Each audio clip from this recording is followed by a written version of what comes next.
اللهم صل وسلم وبارك عليه وعلى آله صلى الله وسلم عليه. alamat anak soleh iku papat badane mukmin anut ing syariat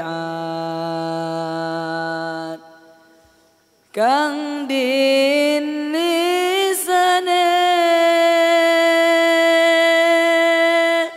alus ngendikane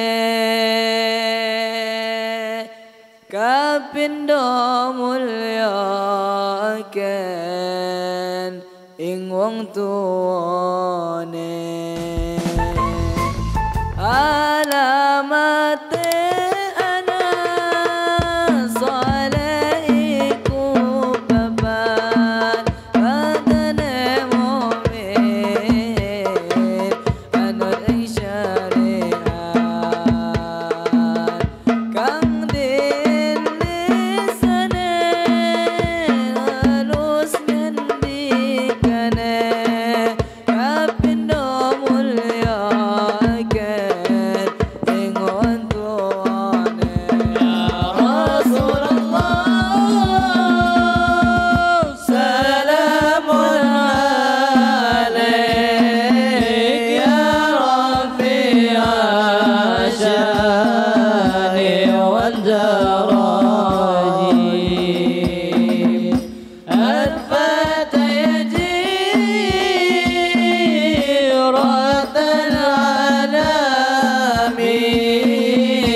أنفت يدي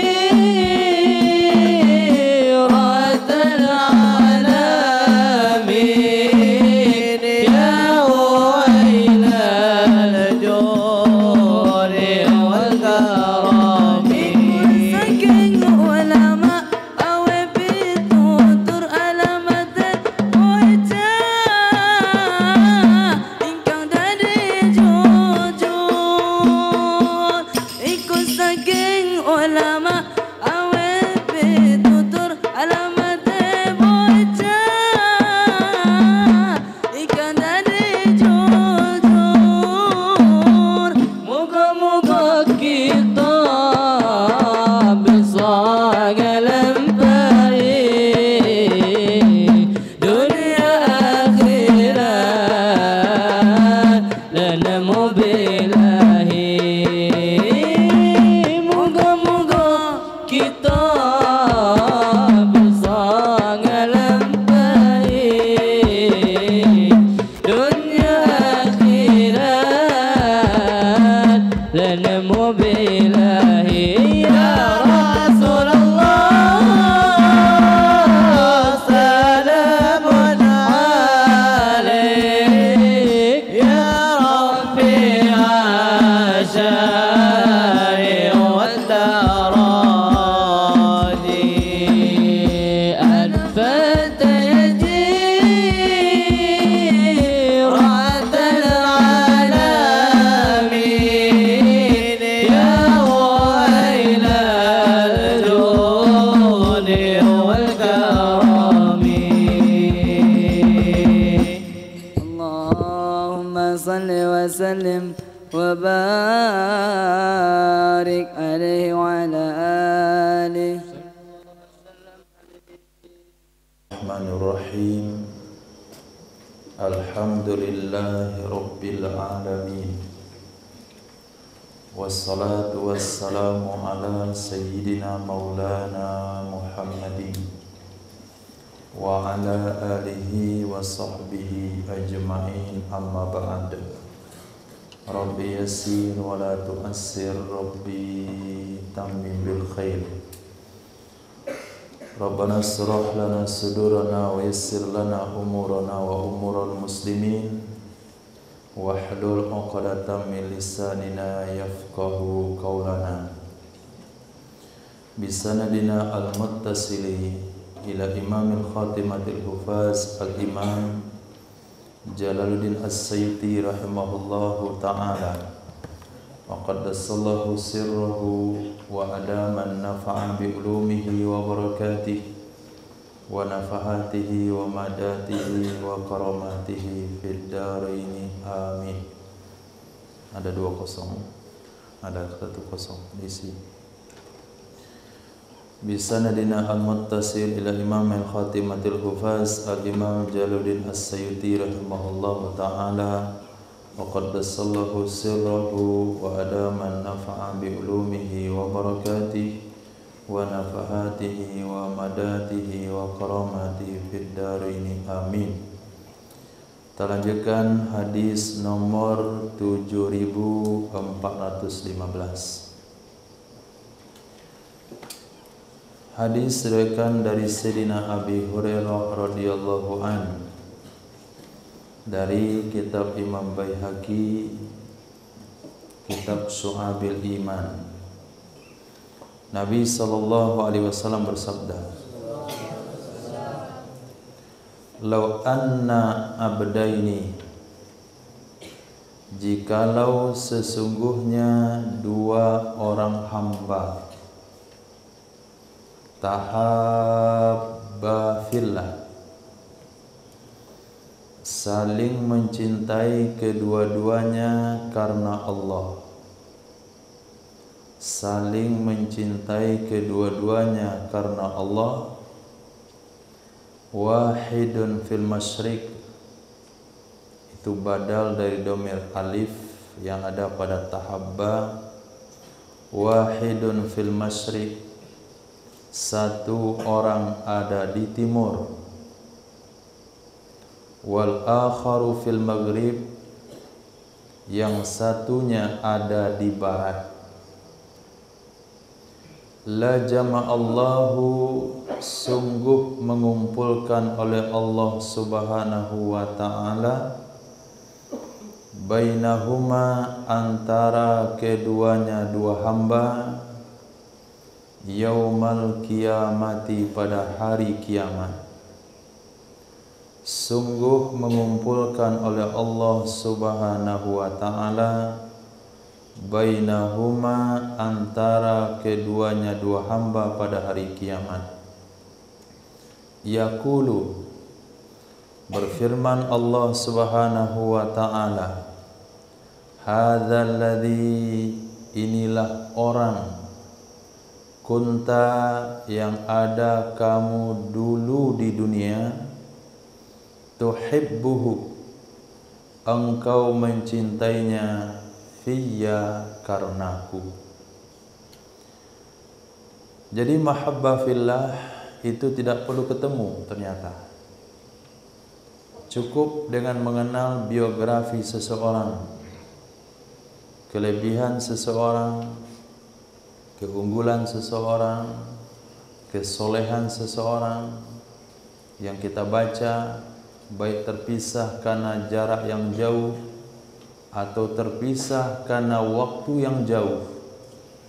Kita baca biografi Imam Syafi'i rahimahullahu ta'ala sehingga merasa pengen untuk duduk dengan Imam Syafi'i, pengen untuk berziarah ke makam Imam Syafi'i, tapi tidak kesampaian. Apabila mahabbah itu karena Allah, orang itu akan dikumpulkan bersama orang yang dicintainya. Walaupun tidak bertemu, terhalang karena jarak yang jauh atau terhalang karena waktu. Ini adalah bahagian dari penjelasan hadis Nabi yang berbunyi al-mar'u ma'a man ahab. Orang akan dikumpulkan bersama orang yang dicintainya. Orang akan dikumpulkan bersama orang yang dia cintainya pada hari kiamat. Dia baca biografi Sayyidina Abdullah bin Umar, pengen dia duduk di majlis Sayyidina Abdullah bin Umar, merasa gembira kalau menyebut atau terdengar nama Sayyidina Abdullah bin Umar. Datang, tertanam hatinya mahabbah kepada Sayyidina Abdullah bin Umar. Satu di timur waktu 1400 tahun yang lalu, satu di barat, yaitu pada saat sekarang. Tapi kalau mahabbah itu karena Allah, Allah akan kumpulkan nanti di akhirat kelak. Dan ini salah satu dasar hukum kenapa kita berziarah kepada makam solihin, kepada makam orang-orang yang dianggap sebagai wali-wali Allah. Datang ziarah ke Pariaman, makam Syekh Burhanuddin. Datang ke Aceh, ziarah makam guru beliau. Datang ke Jawa, ziarah makam para sunan-sunan. Ini bahagian daripada bukti mahabbah yang notabene di akhirat kelak, kalau betul dia karena Allah, mencintai karena Allah, mengenal sosok yang diziarahi, membaca biografinya, membaca ketaatannya, membaca kesolehannya, pengen duduk bersamanya. Tapi apa daya, orang yang sudah meninggal akhirnya diziarahi makamnya. Maka perbuatan ini akan menyebabkan mereka dikumpulkan bersama orang-orang itu nanti di akhirat kelak. Nah, begitu juga sebaliknya. Pergi dia ke Mesir, ziarah ke piramid, nah, kunjungi Fir'aun di situ, datang mahabbahnya sama Fir'aun, lihat mumi Fir'aun, maka dia kumpulkan bersama Fir'aun. Pergi ke Turki, ziarah makam Mustafa Kemal Atatürk, dia baca biografinya, pengen juga dia seperti pembaharu dalam artian perusak. Nah, untuk Indonesia atau kampungnya, maka dikumpulkanlah dia bersama Mustafa Kemal Atatürk pada hari kiamat. Jadi mahabbah itu adalah penentu nasib kita di akhirat kelak. Lihat dalam hati, siapa yang antum mahabbah dalam hati? Artis, pemain bola. Ketika antum mensablon baju, nama siapa antum buat di situ? Grup siapa? Warna siapa? Apakah Islam atau bukan Islam? Yang cinta Nabi atau bukan cinta Nabi? Antum pangkas rambut, apa yang antum tunjukkan di rambutnya antum pangkas? Muyulnya kemana? Apakah sunnah atau justru penantang agama? Beli jaket, atas dasar apa dibeli jaket pakaian tersebut? Apa yang ditunjukkan di baju yang dibeli? Pakaian dibeli, sepatu yang dibeli, jam tangan yang dibeli?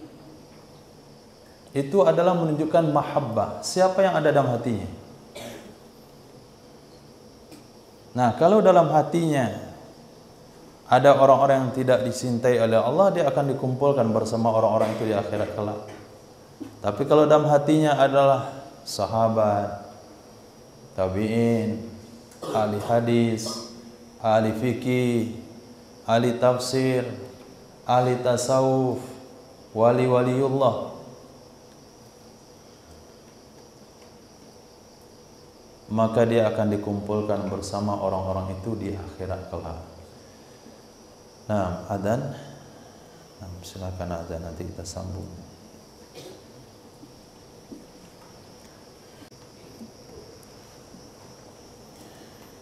Bismillah, alhamdulillah, wassallallahu ala sayyidina maulana Muhammad wa ala alihi wa sahbihi ajma'in. Hadis berikutnya 7416 terdapat dalam Musnad Imam Ahmad bin Hanbal, Imam Tirmizi, Imam Nasai, Imam Ibnu Majah, Imam Ibnu Hibban, Imam Hakim dari Sayyidina Abdullah bin Abbas radhiyallahu ta'ala anhuma, hadis hasan. Nabi sallallahu alaihi wasallam bersabda, "Lau anna qatratan, jikalau sesungguhnya satu tetes minaz zakum, dari makanan zakum, kotorat, menetes ia satu tetes, fi dari dunia, di dari dunia, negeri dunia, kampung dunia, la afsadat, sungguh merusak ia satu tetes, ala ahli dunia, di atas penghuni dunia. Apa yang dirusak? Ma'aishahum, akan sumber kehidupan mereka. Fakaifa, maka bagaimana, biman, dengan seseorang, takunu ta'amah, yang ada ia zakum, itulah makanannya. Siapa yang makanannya zakum? Ahli neraka. Ahli neraka makanannya adalah zakum. Zakum itu adalah batang pohon yang berduri. Ahli neraka kalau enggak makan lapar, sangat lapar sekali. Terpaksalah dimakan. Ketika dimakan tidak bisa ditelan, nyangkut di tenggorokan. Akhirnya minumnya hamim. Pas diminum, bukan hanya zakumnya yang lewat ke bawah, mulai pada benaknya sampai ke ujung kaki itu hancur. Kemudian dikembalikan oleh Allah, utuh kembali jasadnya. Lapar lagi, makan lagi. minum lagi, makan lagi, minum lagi. Inilah pekerjaan mereka sampai waktu yang tidak ada batasnya. Nabi gambarkan, kalau sekiranya satu tetes dari pohon zakum, artinya kalau zakum itu mungkin dihancurkan, kemudian diteteskan ke muka bumi, maka seluruh sumber kehidupan manusia akan rusak. Tidak ada tumbuhan yang tumbuh, tidak ada ternak yang bisa hidup. Semuanya habis. Itu hanya dengan satu tetes daripada zakum. Nabi suruh gambarkan kepada kita, kalau model itu bahayanya zakum, bagaimana kira-kira nasib orang-orang yang makanannya nanti zakum di akhirat kelak. Ini sisinya nadhir, karena Nabi datang ke dunia ini dalam dua misi, basyir wa nadhir. Nazir yaitu memberikan berita petakut, supaya manusia itu tertanam dalam dirinya takut dengan azab Allah Subhanahu wa ta'ala. Hadis hasan. Berikutnya hadis sahih dalam rangka yang sama, yaitu menanamkan rasa takut terhadap azab akhirat. Nabi bersabda, "Lau anna maqma'an", jikalau sesungguhnya palu, maqma'an, palu, maqma'an itu palu yang antara atas bawahnya sama besar. Nah, atas dengan bawahnya sama, bukan palu yang di bawahnya untuk palu, yang di atasnya untuk cabut paku, tapi palu atas bawah sama besar. Itu maqma'an. Min hadidin, terbuat dari besi, wudi'a fil ardi, jikalau diletakkan di bumi, jikalau diletakkan di bumi,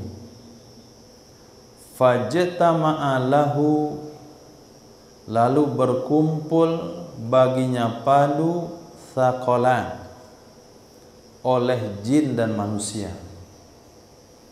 Sakolan arti dasarnya dua yang dibebani syariat, yaitu jin dan manusia. Ma aqalluhu, niscaya mereka tidak mampu mengangkat akannya palu dari bumi.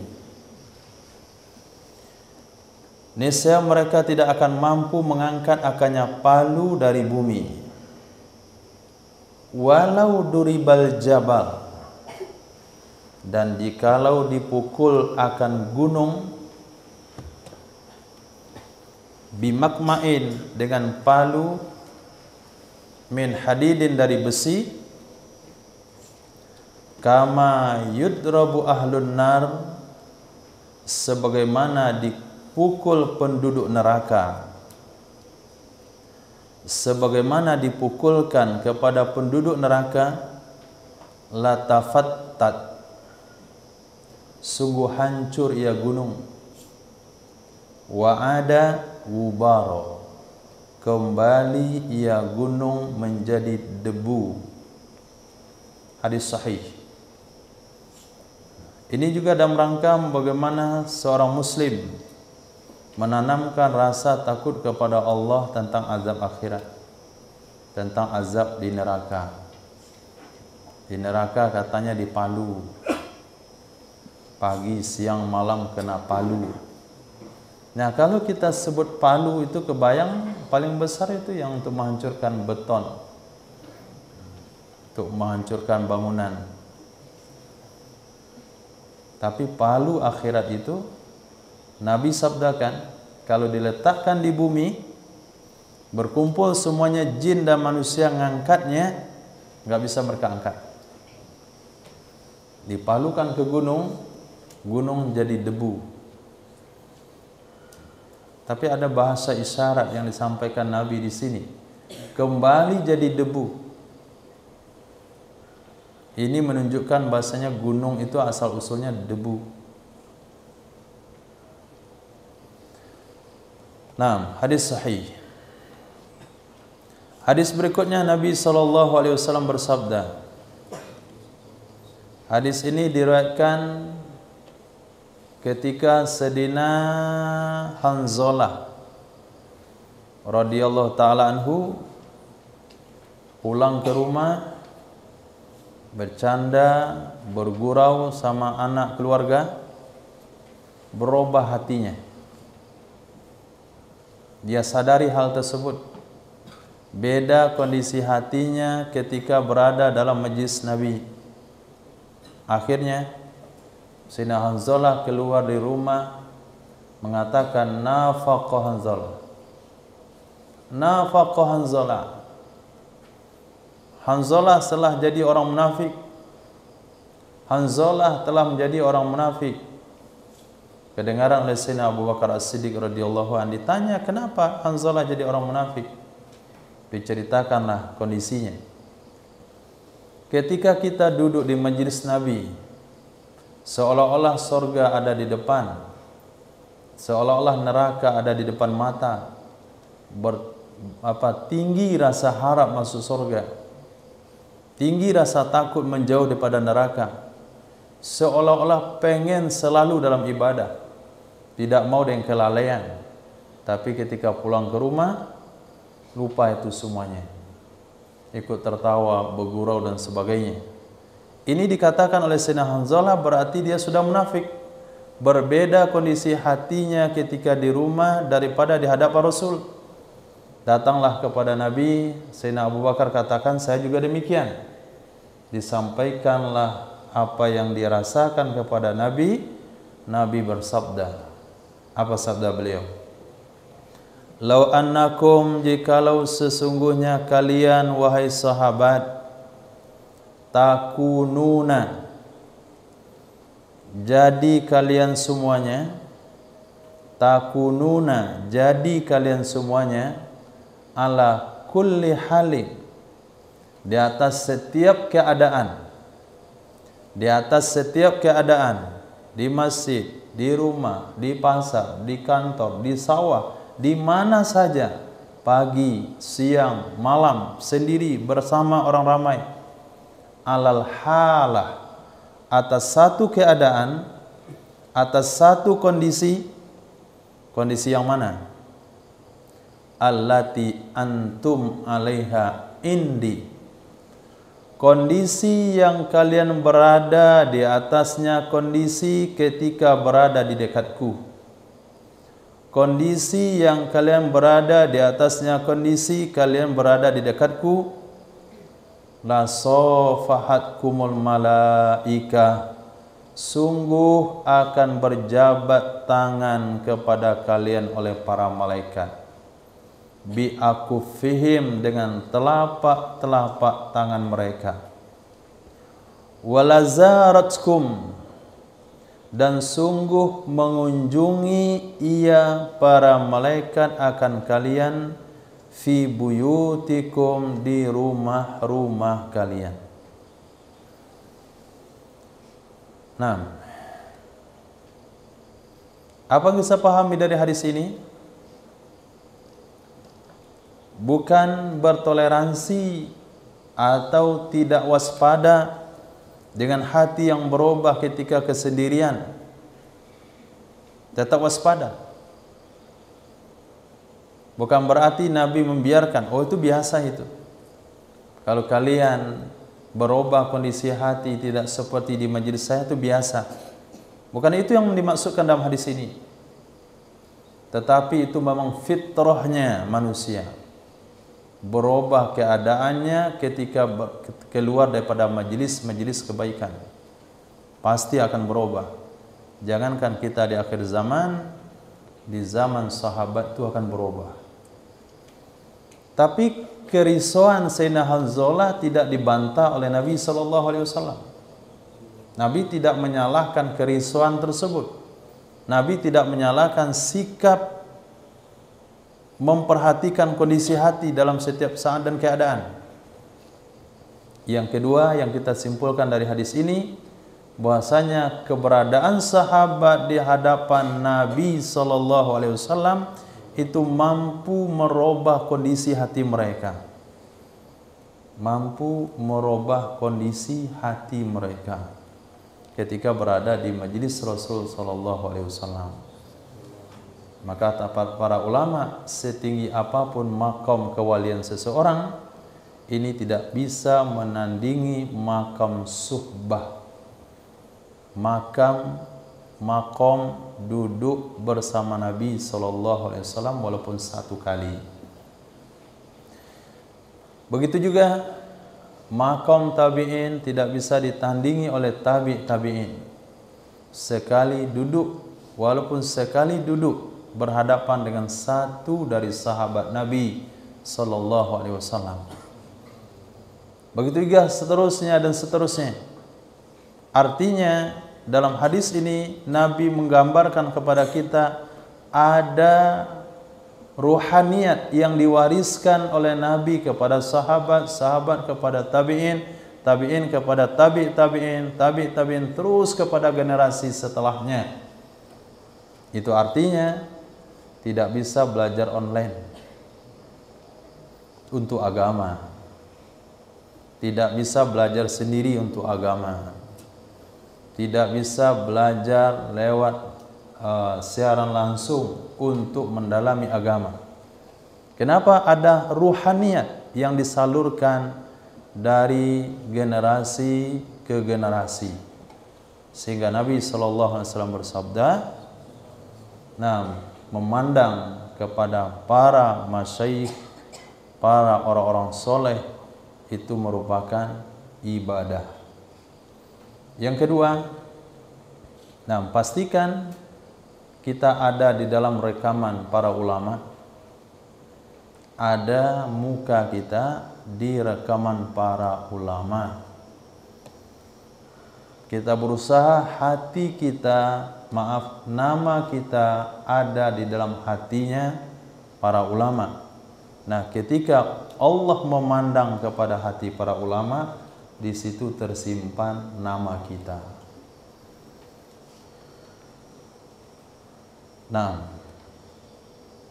Kemudian Nabi bersabda, walau lam tuznibu, jikalau kalian tidak berbuat dosa,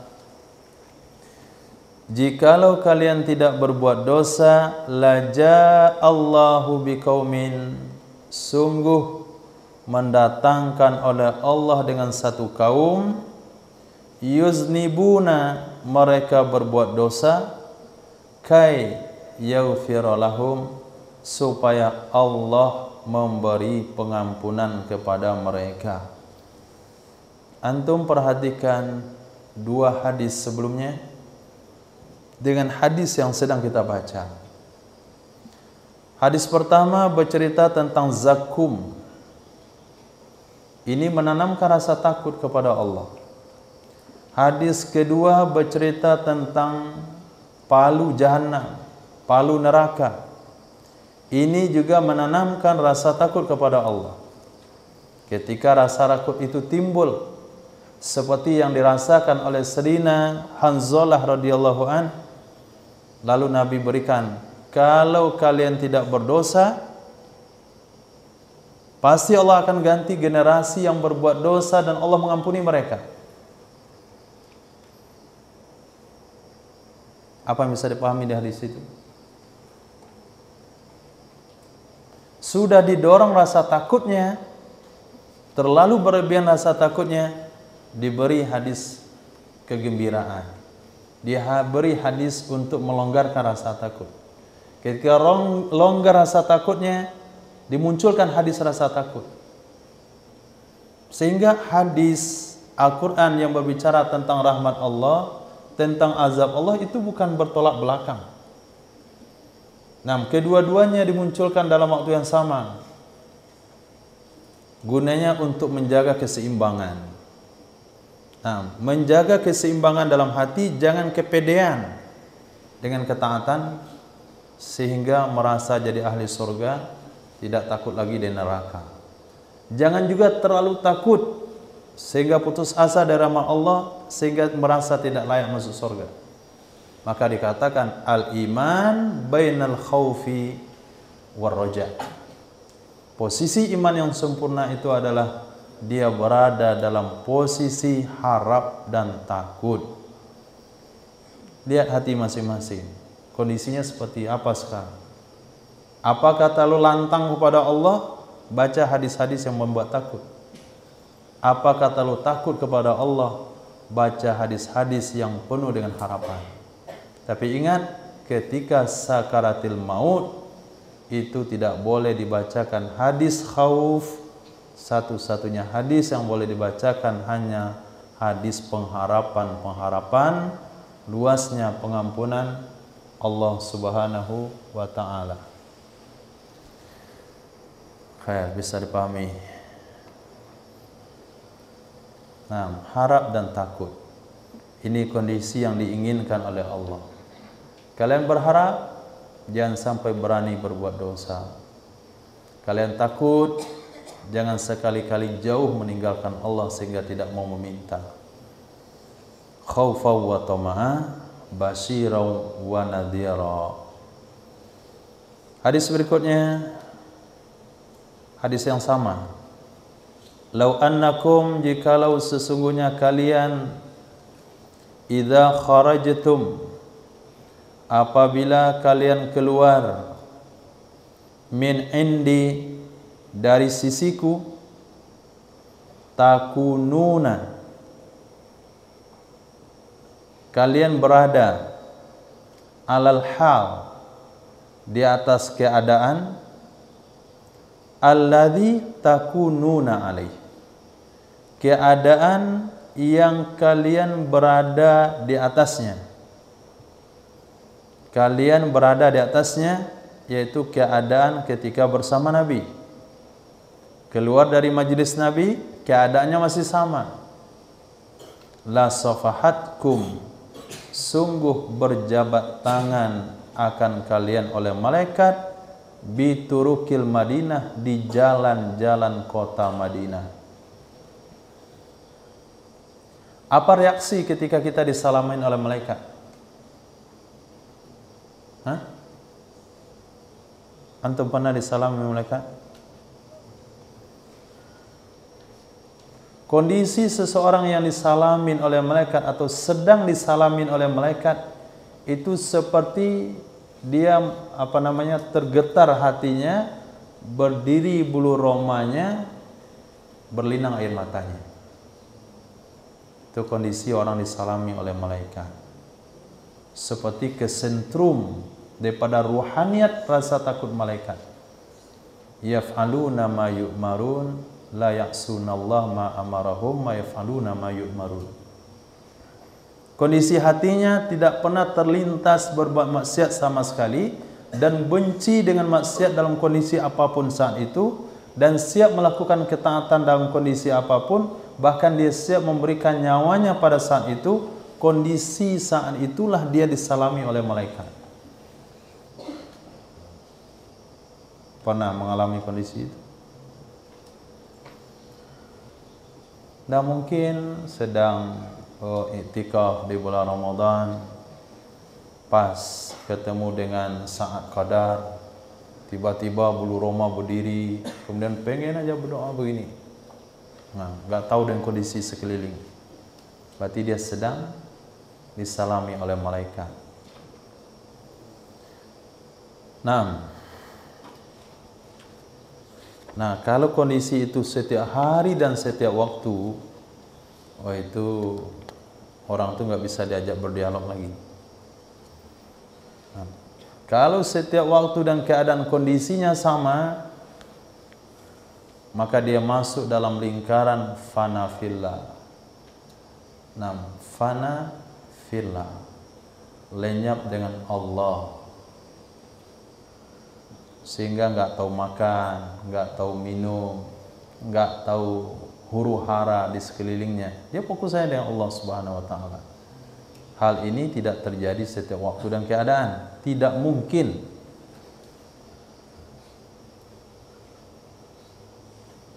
Dan kita harus dapatkan pada satu saat. Ada waktu-waktu dalam keseharian kita hadir saat-saat seperti itu. Mungkin diawali dulu sekali dalam 1 bulan. Kalau tidak, mungkin sekali dalam 2 bulan.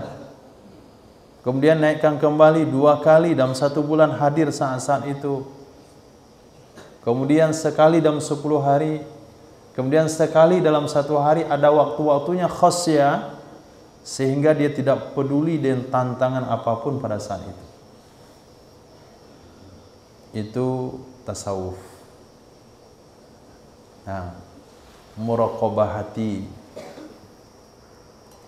Kata ulama tasawuf, kalian terlalu sibuk berdandan untuk manusia, memperhatikan apa kata orang, tapi kalian lupa untuk mendandani hati apa kata Allah. Lihat hati dalam. Kira-kira kalau ada terdengar isi hati pada saat itu, malu enggak diketahui oleh orang lain? Kalau ada dalam hati kita ada lintasan-lintasan, kalau orang tahu kita malu, berarti kondisi kita belum, hati kita belum sehat.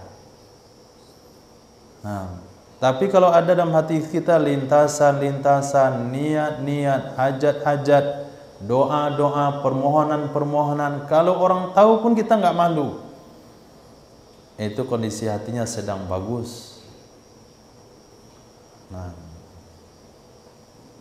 sudah dilihat apa yang ada?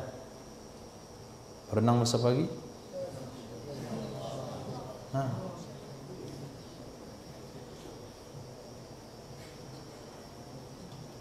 Oh, nanti bisa saya merokok di mana? Itu bahaya itu berarti.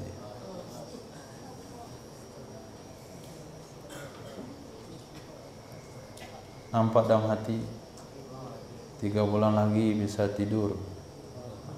Nah, enggak sholat tarawih. Nah, kondisi hati seperti itu harus diperhatikan.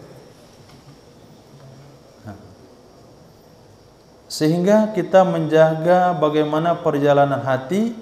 Kalau orang tahu kita enggak malu, itu standarnya.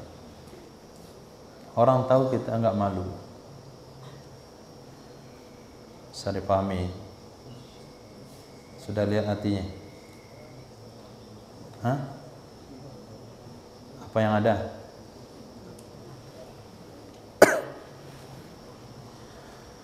Khair.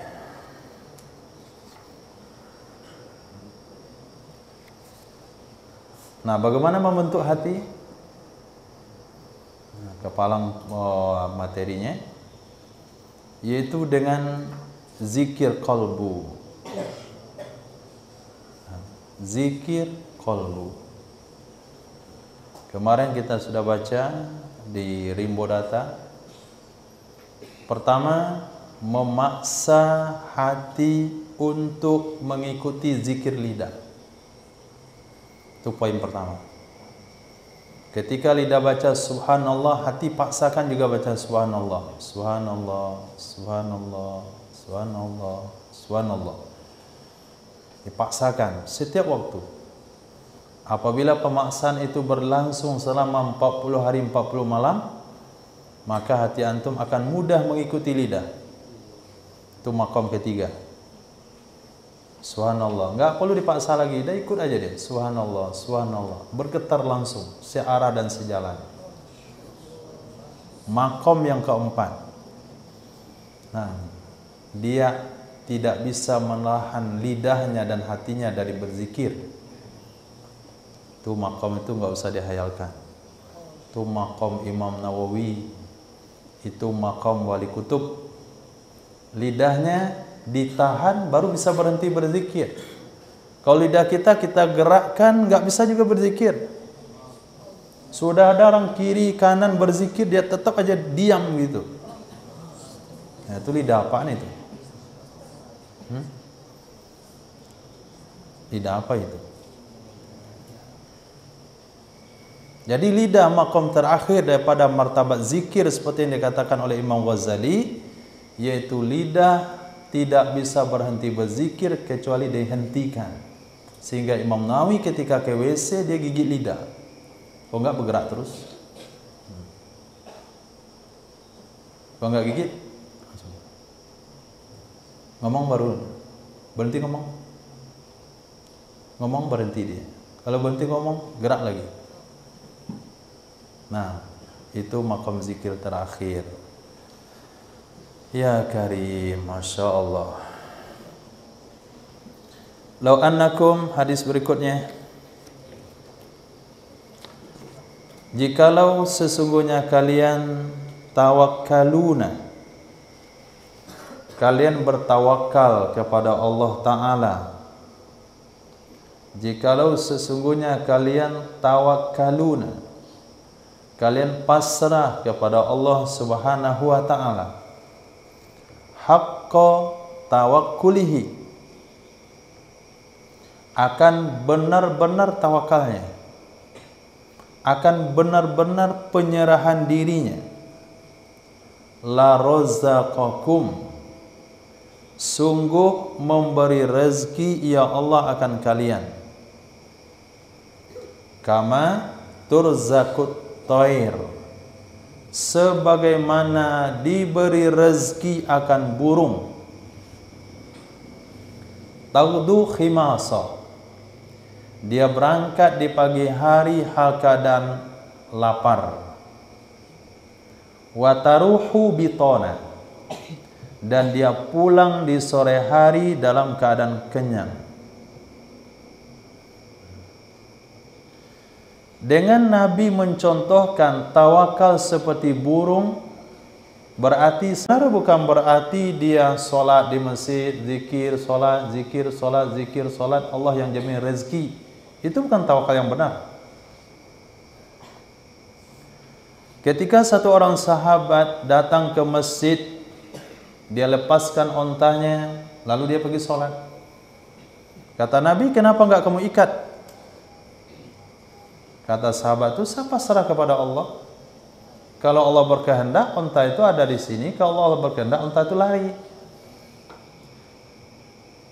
Kan sesuai dengan kehendak Allah. Apa kata Nabi? Apa kata Nabi? Ikat dulu, kemudian tawakal kepada Allah Subhanahu wa Ta'ala. Lihat contohnya di sini. Bagaimana tawakal yang benar? Seperti burung berangkat di pagi hari. Berangkat berarti berusaha. Nah, usah tawakal kepada Allah. Salat duha 8 rakaat. Lepas itu zikir, saya menundukkan kepala.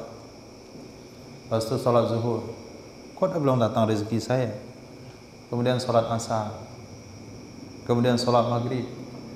Kemudian salat isya. Doa kepada Allah, ya Allah rezeki saya mana?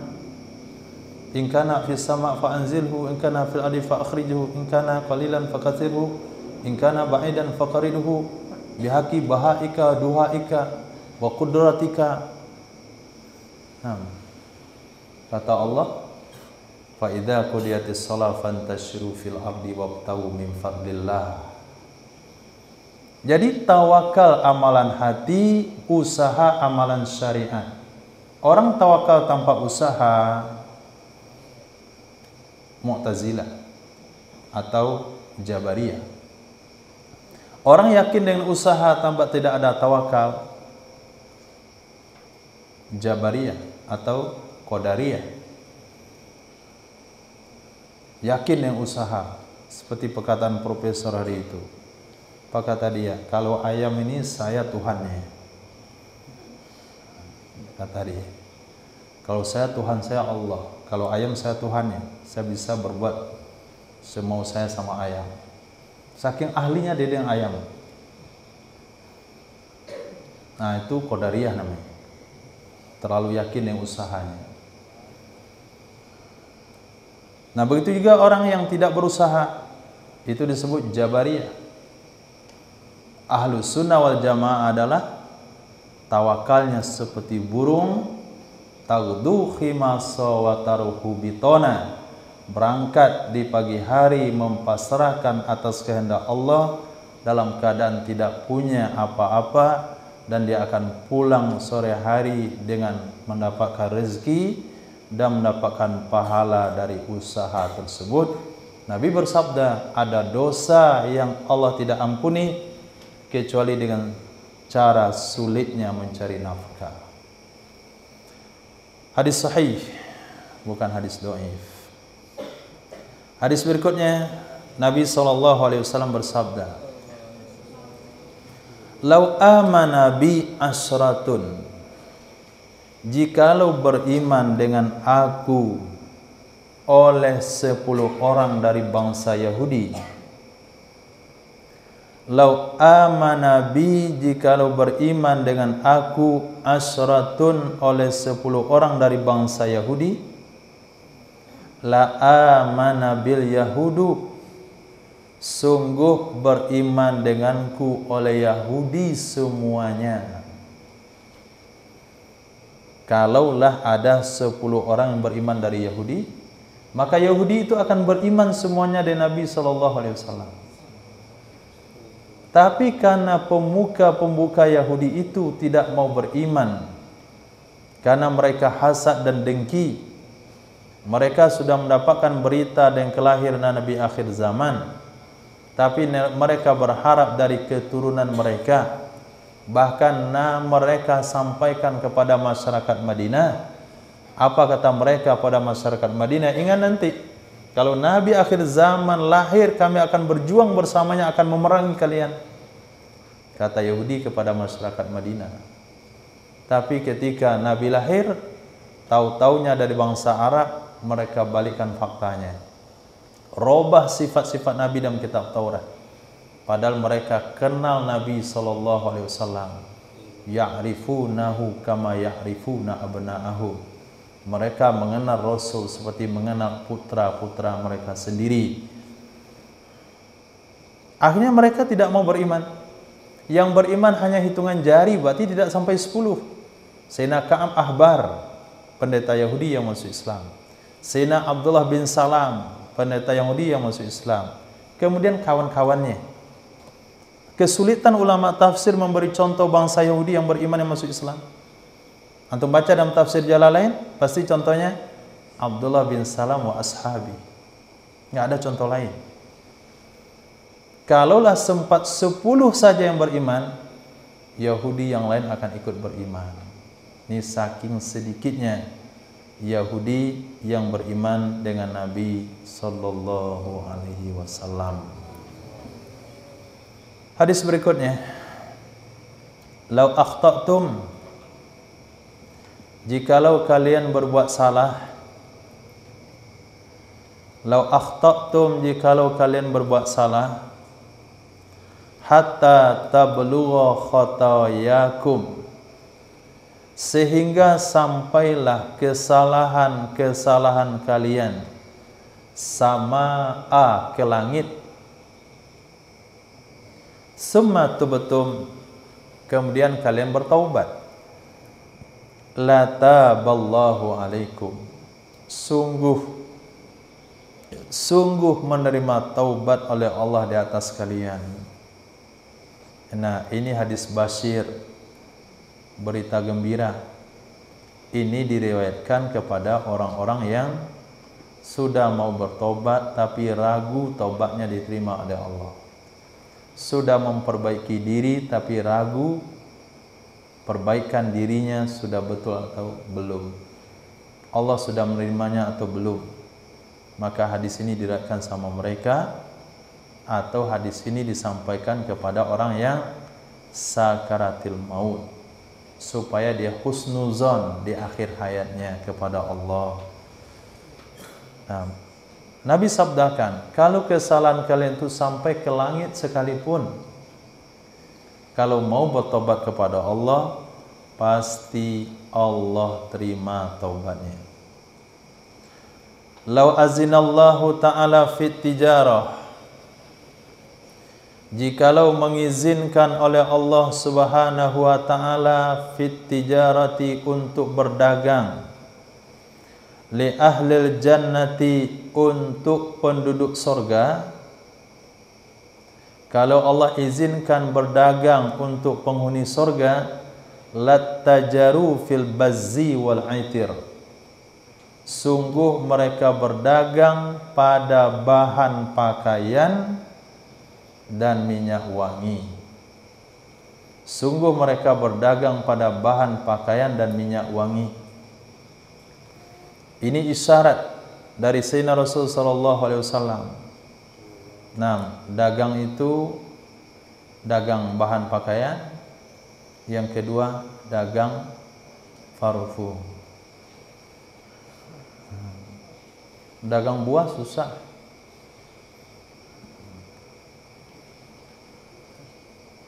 Terlambat jualnya, busuk. Nah, dagang sayur juga. Dagang yang lain-lainnya mungkin perlu keahlian. Apalagi kalau dagang ikan. Apalagi dagang-dagang yang lainnya. Berternak, Nabi katakan ternak kambing. Kalau dagang parfum. Dagang parfum kapan saja dia sholat, langsung saja sholat. Dagang ikan terlambat sholatnya, cuci darah dulu. Nah, parfum, kalaupun nggak ada orang beli, jelas dia harum tiap waktu dan keadaan. Teman yang baik itu seperti pedagang parfum, tapi jangan parfum alkohol. Nah, kalau parfum alkohol yang antum dagangkan, antum tanggung jawab dengan orang-orang yang batal salatnya di akhirat kelak. Nah, Yusuf Lapai, paham? Nggak boleh dagang parfum beralkohol kecuali dikasih label bukan untuk salat. Tapi kalau antum dagang parfum alkohol lalu orang pakai bawa salat, batal salat jamaah satu saf gara-gara pakai parfum Yusuf Lapai. Panggil dia, kenapa kamu jual parfum beralkohol? Ikut tren, oh ya Allah. Kalau nggak ikuti masa, nggak laris parfum saya. Bahaya. Nah, atau dagang bazzi, nah, bahan pakaian, artinya bukan pakaian jadi, dasar pakaian, nanti dibeli oleh kawan-kawan yang mau wisuda. Lau a'lamu laka fihi khairan, kata Nabi SAW, lau a'lamu, jikalau aku tahu bagi kalian, fihi khairan, di dalamnya ada kebaikan, la'allamtuka, sungguh aku beritahu kepada kalian. Jikalau aku tahu bagi kalian, bagi kamu di dalamnya ada kebaikan, sungguh aku akan beritahu kepadamu. Artinya semua yang Nabi telah beritahu kepada kita berarti ada kebaikan di dalamnya. Walakin ud'u bima syi'ta, berdoalah kamu dengan sesuatu yang kamu mau. Berdoalah kamu dengan sesuatu yang kamu mau, bijiddin wa jitihadin, dengan sungguh-sungguh dan ijtihad, bersusah payah. Wa anta musikum bil ijabah, haka dan engkau itu yakin dengan dikabulkan oleh Allah Subhanahu wa ta'ala. Nabi contohkan doa bijiddin, yaitu ketika beliau berdoa di perang Badar. Beliau berdoa dengan berlutut, kemudian meletakkan selendang di atas tangannya, di atas pundaknya. Nah,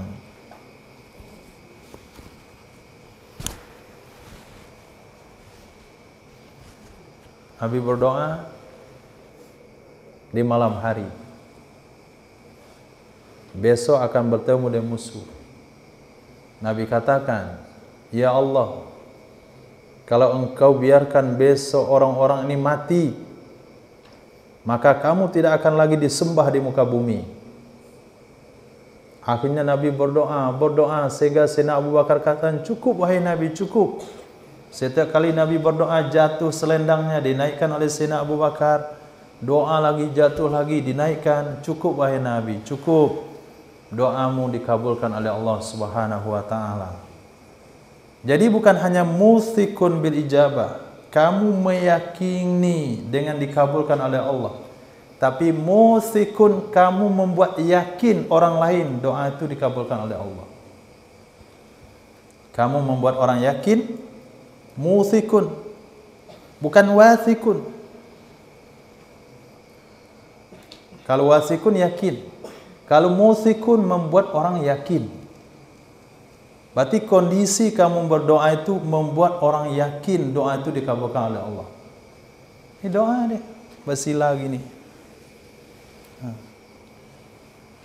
Allahumma ighfir lana dzunubana. Kata orang, doa apaan itu? Enggak nampak kesungguhan dalam sikap. Doa taruh di bawah. Min.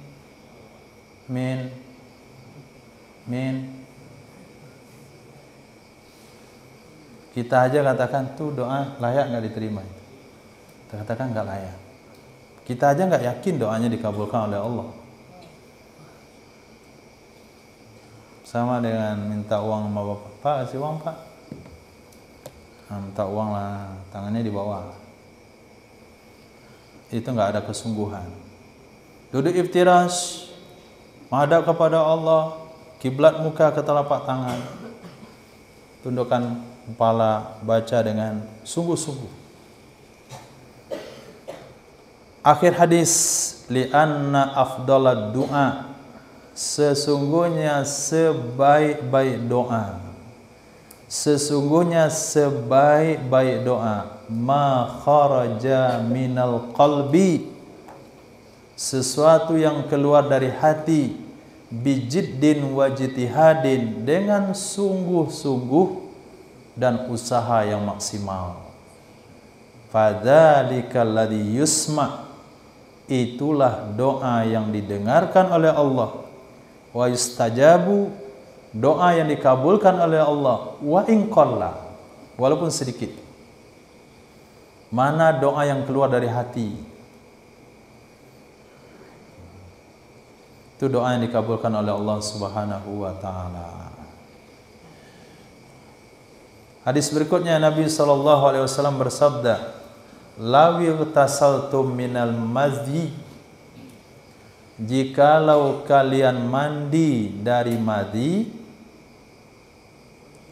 lakana asyadda alaikum, sungguh ada yang mandi itu sangat sulit terhadap kalian melebihi dari mandi haid. Madi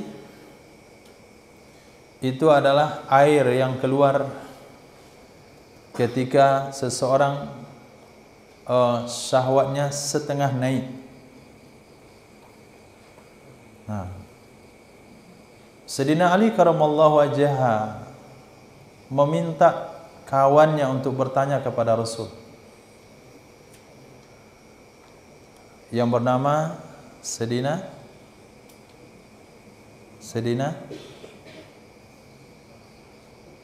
Allah, lupa namanya. Kata Nabi, kata Sayyidina Ali kepada salah satu sahabat, coba tanyakan kepada Rasulullah bagaimana hukumnya orang menyikapi madhi. Ini stahyaitu minhu limakani imraati limakani ibnatihi indi. Aku malu bertanya kepada Nabi karena putrinya adalah istriku, karena berbicara soal madhi. Maka seorang sahabat itu bertanya kepada Nabi, ya Rasulullah, sesungguhnya seseorang rajulun madza, dia sering keluar madhi, apa yang wajib terhadapnya? Apakah dia wajib mandi? Nabi bersabda, kalau kamu mandi dari mazi, kalau wajib mandi daripada mazi lebih berat daripada mandi haid.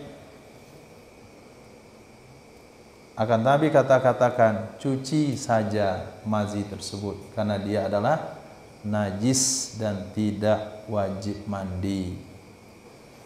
Yang wajib mandi hanya keluar mani. Keluar mazi tidak wajib mandi, keluar wadi tidak wajib mandi. Jadi ada 3 air yang keluar daripada laki-laki selain air liur.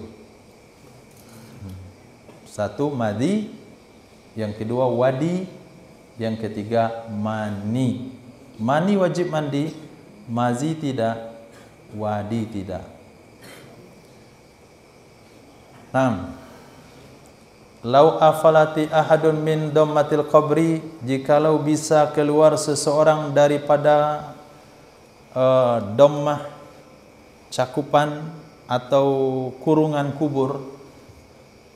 Lau afalata ahadun, jikalau bisa keluar seseorang min dommatil qabri, daripada kungkungan kubur, cakupan kubur, la aflata hadzas sabi, sungguh akan keluar ini bayi. Maka enggak ada bahasa orang jadi-jadian. Si fulan tuh saya lihat kuburnya berlobang jadi babi dia. Tuh harimau tuh inyek dia itu yang keluar dari kubur. Ini kurafat. Kurafat. Tidak ada orang bisa keluar dari kubur. Kalaulah ada orang bisa keluar dari kubur, pasti anak bayi bisa keluar dari kubur karena dia bebas. Tapi dia nggak bisa keluar dari kubur, nggak bisa, nggak boleh. Oh, kalau ada orang keluar dari kubur, itu sama ada orang masuk ke alam rahim lagi. Dari kubur pergi ke alam dunia dia, itu sama dengan orang alam dunia pergi ke alam rahim. Nah, cobalah kalau bisa. Kalau bisa antum masuk ke alam rahim lagi, nah berarti bisa orang kubur pindah ke alam dunia. Jadi apa yang mereka temukan di alam dunia yang mirip bapaknya, mirip kakeknya, mirip moyangnya, yang membisikkan sesuatu kepadanya, saya adalah kakekmu. Kamu dah cucu yang kupilih.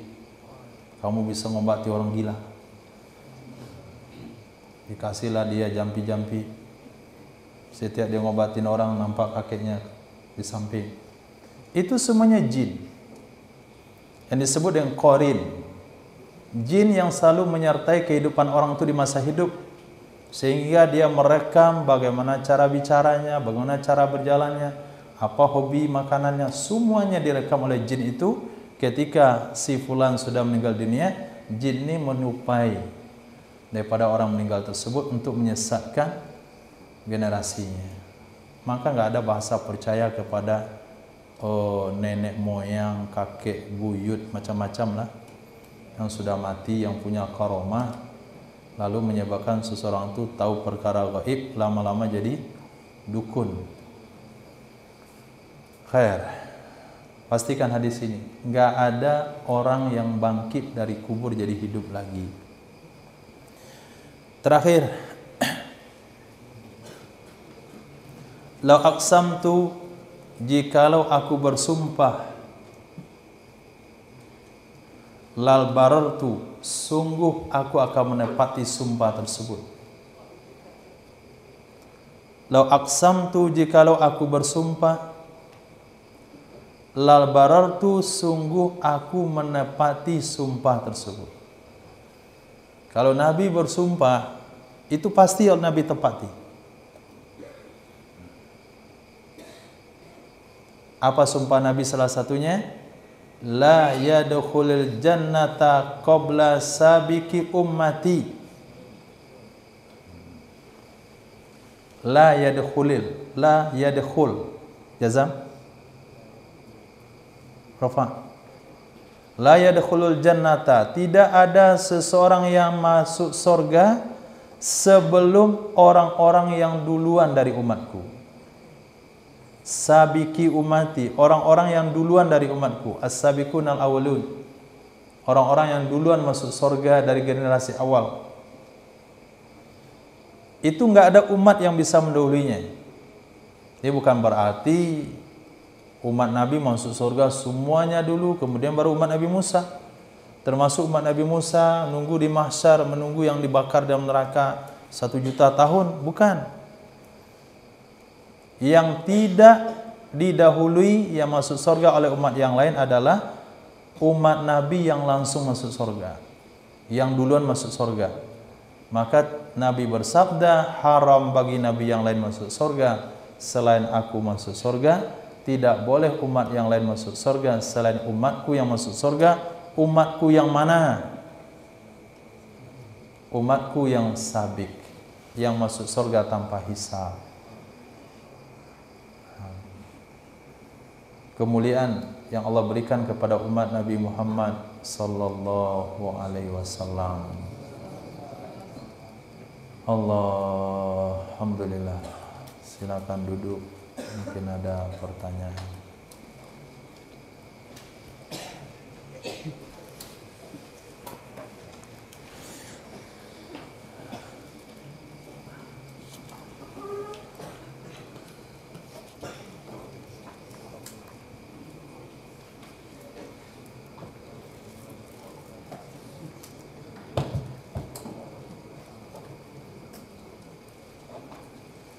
Ya Allah, ya Karim.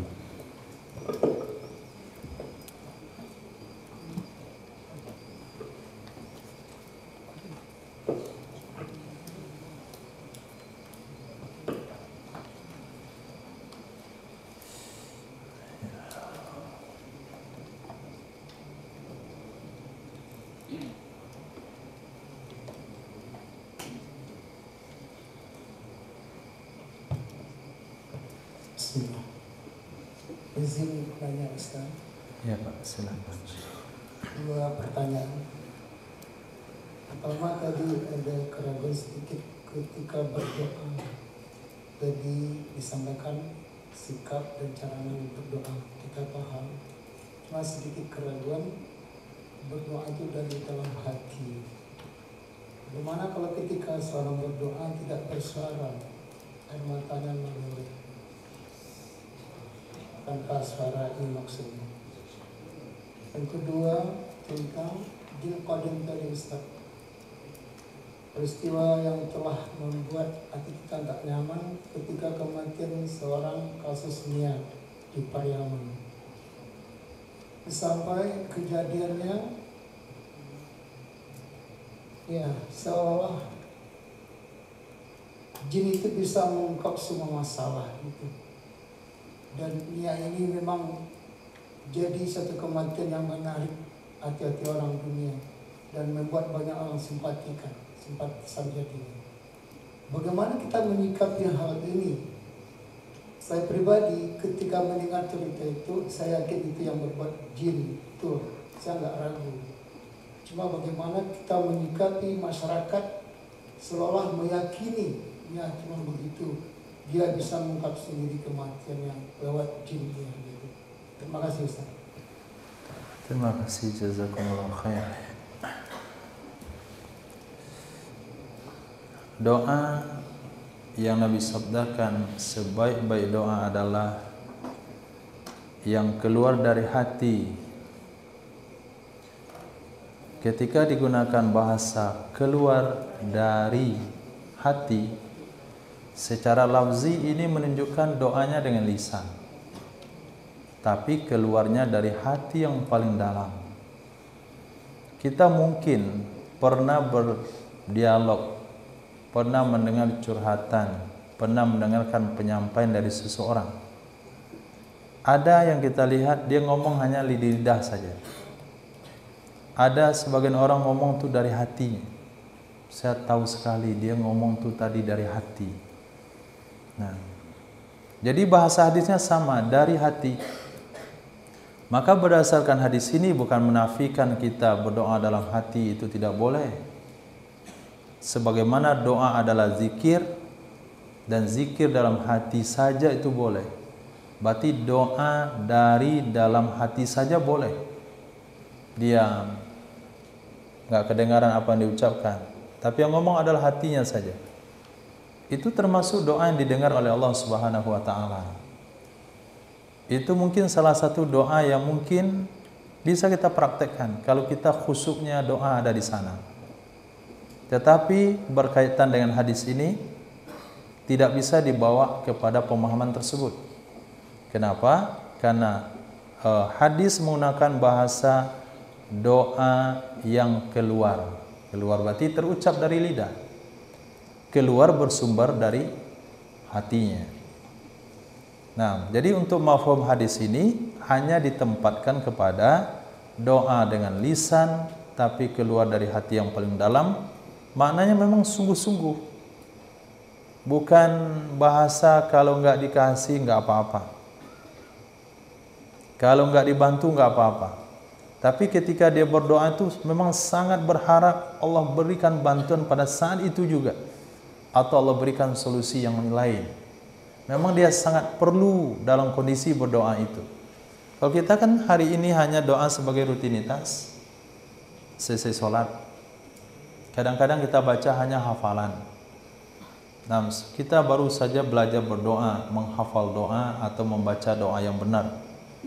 Hanya sebagai bentuk rutinitas.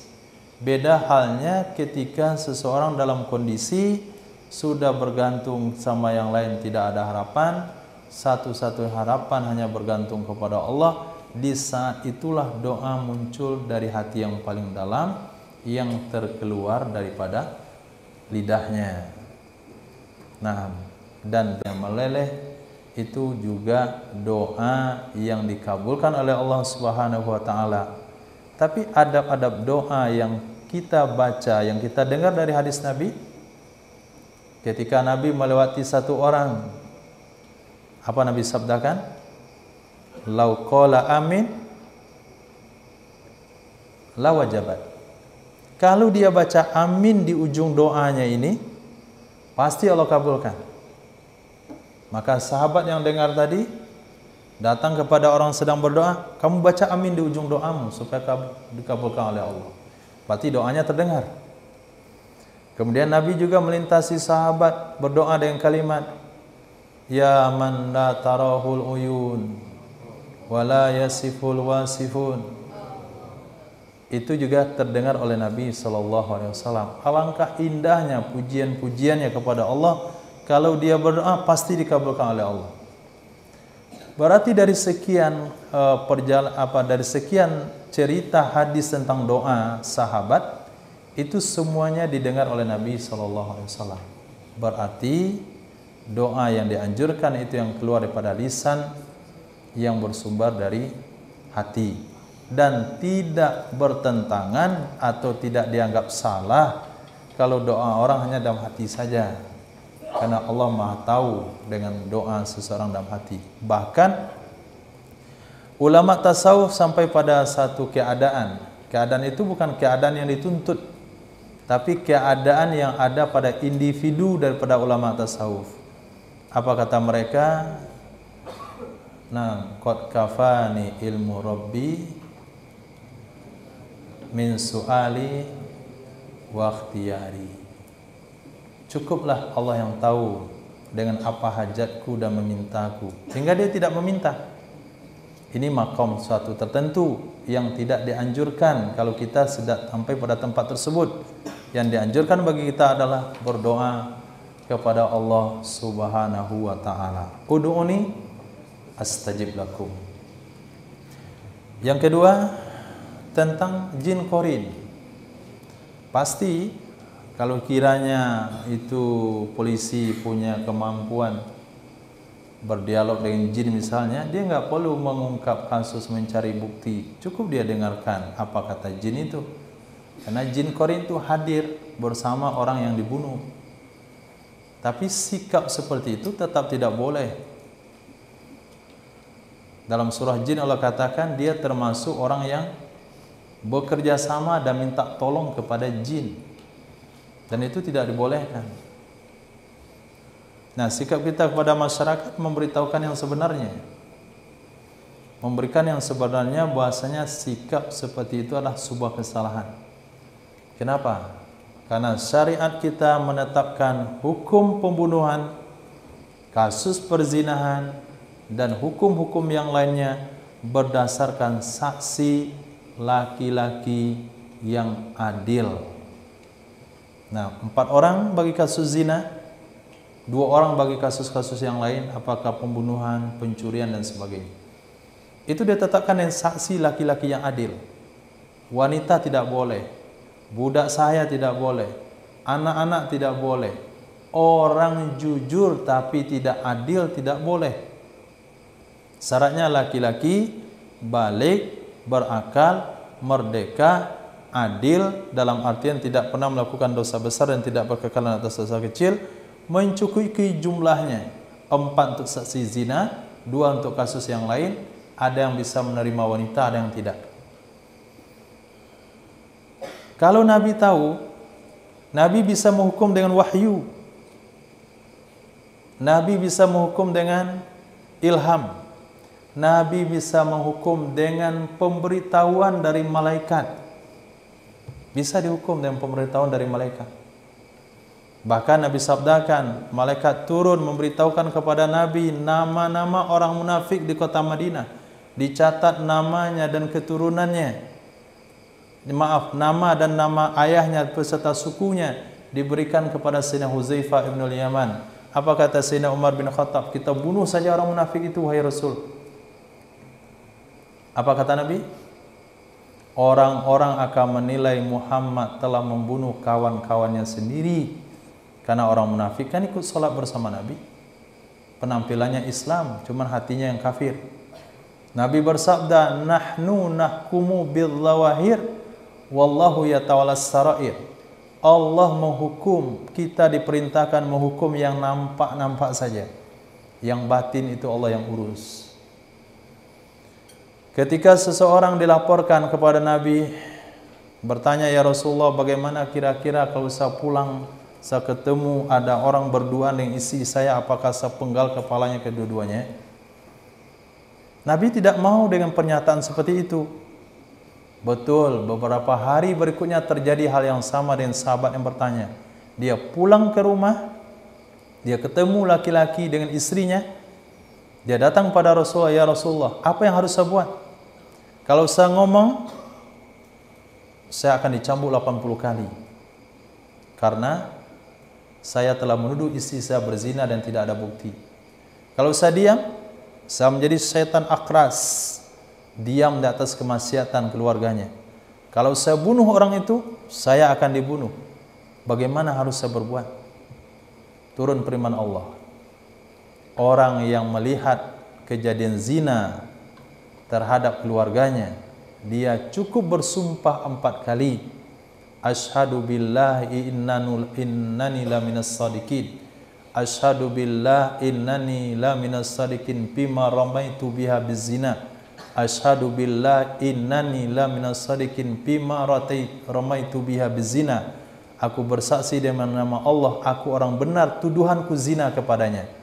Wal khamisatu anna la'natullahi alaihi in kana minal kazibin. Pada kali kelima dia katakan dia bersedia menerima kutukan Allah kalau dia bohong dalam tuduhan tersebut. Lalu ayat turun berikutnya, wanita yang tertuduh dengan tuduhan tersebut boleh juga membela diri dengan 4 kali saksi. Asyhadu billahi innahu laminal kadzibin. Aku bersaksi dengan nama Allah, dia bohong tuduhannya kepadaku 4 kali. Pada kali kelima dia katakan kemurkaan Allah menimpa dirinya kalau suaminya benar. Kedua-duanya Nabi pulangkan. Dianggap benar kedua-duanya. Apa kata Nabi? Kalau anaknya lahir nanti rendah, berkulit hitam, berarti itu betul bukan daripada anak suaminya, berarti dari anak zina. Ditunggu lahir seperti yang Nabi prediksi. Maka hukum alam, fakta mengatakan itu adalah anak zina. Apa kata Nabi? Kalau bukan sumpah dengan nama Allah, sudah sarajam wanita tersebut. Tapi karena dia sudah bersumpah dengan nama Allah, dia bukan pezina, saya terima kebenaran sumpah dengan nama Allah. Padahal hakikatnya pasti dia berzina. Itu aturan syariat. Hanya boleh menghukum dengan yang zahir, tidak boleh dengan perentaraan batin, apakah itu fakta, tes DNA, pemberitahuan malaikat, ilham dari jinnya, nenek moyangnya, siapapun itu tidak termasuk sumber hukum untuk menetapkan sebuah kejadian, dan itu tidak dibenarkan di dalam Islam. Termasuk foto, termasuk video. Satu-satunya penetapan hukum hanya laki-laki saja. Tapi karena masyarakat kita, apa mau dibilang? Nah, tidak semua masyarakat mengenal hukum yang sesungguhnya. Akhirnya dia anggap media jin itu sesuatu yang diperbolehkan. Yang penting terungkap kasusnya. Bukan kasus yang terungkap, tapi akan menyebabkan su'uzan kepada sesama. Kalau jin memberitakan misalnya, itu termasuk juga itu yang imam di surau itu juga masuk. Mana kira-kira? Sudah dipanggil jin korinya, keluar loh. Nah, termasuk juga pembunuhnya Pak Imam Surau Tapiai yang sedang zikir-zikir itu terlibat. Akhirnya terjadi suuzan di tengah masyarakat. Itu yang ingin mereka tampilkan, jin-jin tersebut. Sehingga Nabi sabdakan, dia menyampaikan satu kebenaran dan dicampur dengan 1000 kebohongan. Kebenaran pertama untuk menarik perhatian masyarakat, 1000 kebohongan setelahnya untuk menyesatkan mereka dari jalan yang sesungguhnya. Maka jin sama sekali tidak diberikan peluang dalam penetapan kejadian dan hukum dalam Islam, termasuk malaikat sekalipun, bahkan wahyu sekalipun, seperti hadis yang sudah kita sampaikan. Allah, Masya Allah. Silakan.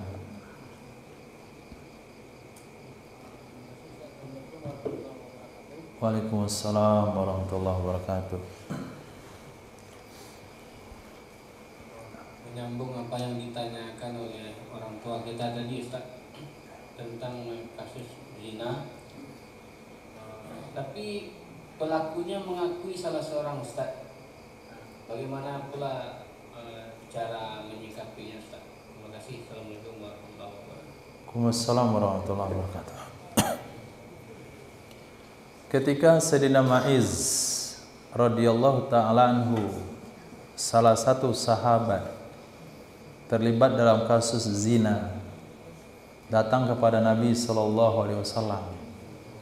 Dia katakan, ya Rasulullah, zina itu, aku telah terlibat zina, wahai Nabi. Nabi menoleh ke kanan, seolah-olah mengacuhkan perkataan daripada Sayyidina Ma'iz. Sayyidina Ma'iz datang lagi sebelah kanan Nabi. Ya Rasulullah, zina itu tahir nih, aku sudah berzina, wahai Nabi, sucikan aku. Kemudian Nabi menoleh lagi ke arah yang lain. Dia datang lagi. Nabi bersabda, kamu tahu apa itu zina? Mungkin kamu hanya sekedar mufakhadhah, mu'anaqah, musodara, mujabahah, mukhadah, mufahah, mu'afah. Itu tambahannya. Nah, melatih bahasa Arabnya mereka.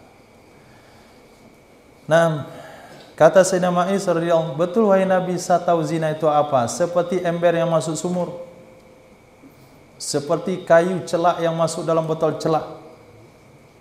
Oh, berarti betul zina. Lalu Nabi bersabda, bawa dia, tegakkan hukum rajam kepadanya. Sayyidina Ma'iz dirajam oleh para sahabat. Ketika dilempar, kena lemparan pertama, Sayyidina Ma'iz lari, dikejar oleh sahabat, dilempar sampai mati. Diceritakan kepada Nabi SAW, ya Rasulullah, ini begini proses rajamnya tadi. Awal kami lempar, dia lari. Apa kata Rasul? Kenapa kalian enggak hentikan? Mungkin saya dia rujuk dari pengakuannya. Tapi karena sahabat enggak tahu, akhirnya Sayyidina Ma'iz meninggal dunia. Ini kasus laki-laki. Begitu juga seorang wanita pernah datang kepada Nabi SAW mengaku zina. Ya Rasulullah, anak yang saya kandung ini zina. Nabi pastikan kembali, dan itu sudah jelas buktinya. Kalau laki-laki Nabi tanya pasti, kalau wanita nggak tanya lagi, tidak ada buktinya dihamil. Nabi bersabda kepada walinya, kamu perlakukan anak kamu secara baik. Kembali ke sini ketika anakmu sudah lahir. Lahir anaknya, dia datang kepada Rasul. Rasul katakan, pulanglah kamu sampai dia bisa makan sendiri. Datang dia 2 tahun setelahnya, roti di tangan anaknya. Ya Rasulullah, anak saya sudah bisa makan sendiri. Akim aliyal hudud wa tahhirni, tegakkan hukum kepadaku dan sucikan aku.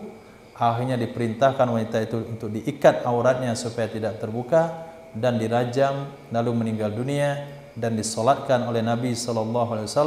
Kemudian Sayyidina Umar menarik pakaian Nabi, ya Rasulullah, atusalli ala zaniyah, apakah engkau akan menyolati wanita pelaku zina?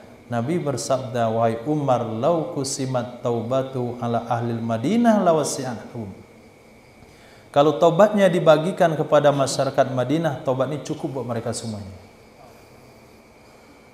Nah, ini 2 kasus laki dan perempuan dipilih oleh Allah sahabat untuk dikorbankan dalam kasus ini, dan sahabat tidak hilang adalahnya dengan kasus tersebut, tapi sengaja dikorbankan nama baiknya di dalam sejarah Islam sebagai sampel bagaimana penyelesaian kasus zina.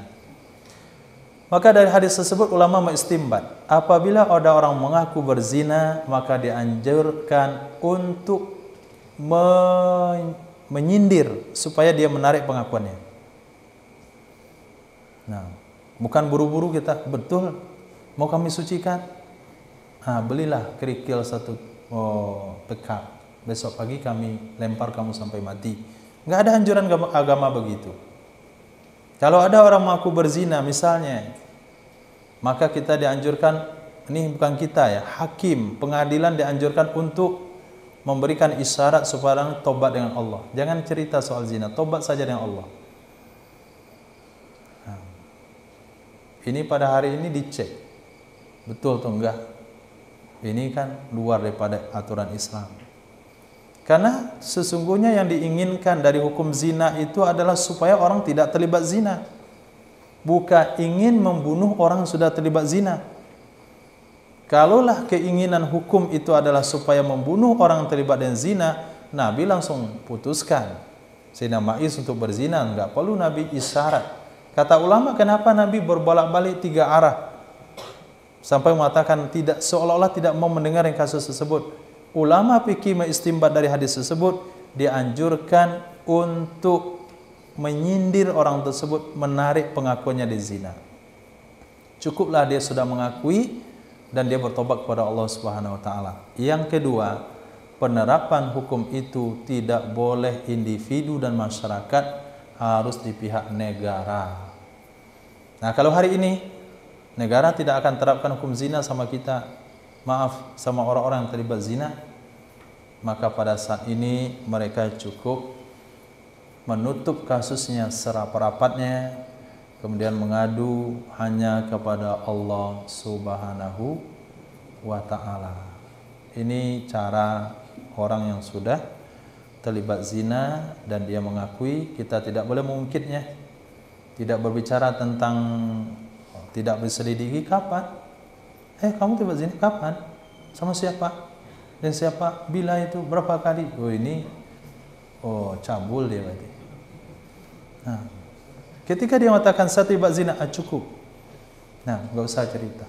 Cerita saja sama Allah. Taubat. Lau kana dzunubuka ila ananas sama summa astaghfartani laghafartu lak wala ubali. Kalau dosamu sampai ke awan dan kamu istighfar kepadaku, aku terima taubatmu, saya enggak peduli. Nah, kita sampaikan hadis-hadis yang tadi yang isinya adalah berita-berita gembira, luasnya rahmat Allah Subhanahu wa ta'ala. Ini bagi orang yang sudah mengakui kesalahannya. Wallahu a'lam bissawab wa ilaihi marji'i wal ma'af. Mohon maaf kalau ada salah dan janggal. Subhanallah wa bihamdihi, subhanakallah wa bihamdika, asyhadu an la ilaha illa anta, astaghfiruka wa atubu ilaik. Subhanaka rabbil izzati amma yasifun, wassalamun ala mursalin, alhamdulillahi rabbil alamin.